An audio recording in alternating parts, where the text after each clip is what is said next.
പരിക്ക് പറ്റുന്നതിന് മുമ്പ് കണ്ട സഹലിനെ അല്ല നമ്മൾ പരിക്ക് പറ്റിയതിന് ശേഷം കാണാൻ തുടങ്ങിയത്.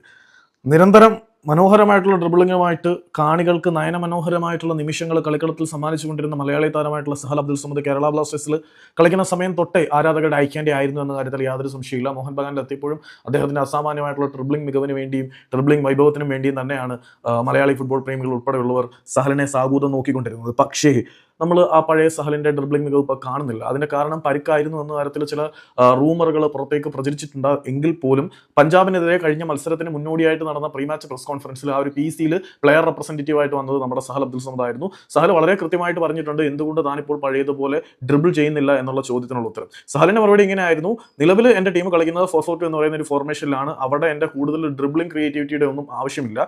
ഞാൻ ടീമിന്റെ സിസ്റ്റത്തിനനുസരിച്ച് കളിക്കുന്ന താരമാണ്. ആസ് എ പേഴ്സൺ, ഒരു വ്യക്തി എന്ന നിലയിൽ ഞാൻ ഡ്രിബിൾ ചെയ്യാനും ഡ്രിബിൾ ചെയ്ത് കളിക്കാനും ഒരുപാട് ഇഷ്ടപ്പെടുന്ന താരം തന്നെയാണ്. എനിക്ക് ഡ്രിബിളിംഗ് ഒരുപാട് ഇഷ്ടവുമാണ്. ബ്ലാസ്റ്റേഴ്സിൽ കളിക്കുന്ന സമയത്ത് സഹൽ ഓവർ ഡ്രിബിൾ ചെയ്യുന്നു എന്ന തരത്തിലുള്ള വിമർശനം ഒരുപാട് ഉയർന്നിട്ടുണ്ടായിരുന്നു. ഡ്രിബിൾ ചെയ്തിട്ട് തൊട്ടടുത്തെത്തിയ ശേഷം അവസരം വീക്ക് ഷോട്ടിലൂടെ പാഴാക്കുന്നതിന്റെ പേരിൽ സഹലിനെ ഒരുപാട് ആരാധകർ കുരിശിലേറ്റിയിട്ടുണ്ടായിരുന്നു. ഏതായാലും മോഹൻ ബഗാനിൽ ഒരുപാട് ഡ്രിബിളിംഗിന്റെ ആവശ്യമൊന്നുമില്ല. ടീമിന്റെ സിസ്റ്റത്തിനനുസരിച്ചുള്ള കളിമതി. ആ ഒരു സിസ്റ്റത്തിന് യോജിച്ച തരത്തിലാണ് താൻ കളിക്കുന്നത്. ടീമിന് വേണ്ടിയിട്ടാണ് തന്റെ ഡ്രിബിളിംഗ് വൈഭവം പുറത്തെടുക്കാത്തത് എന്ന് വളരെ കൃത്യമായിട്ട് സഹൽ പറഞ്ഞു വെക്കുന്നുണ്ട്. അല്ലാതെ പരിക്കല്ല സഹലിന്റെ ഡ്രിബിളിംഗിന്റെ ആ ഒരു ബാക്ക്ഡ്രോപ്പിനുള്ള കാരണം.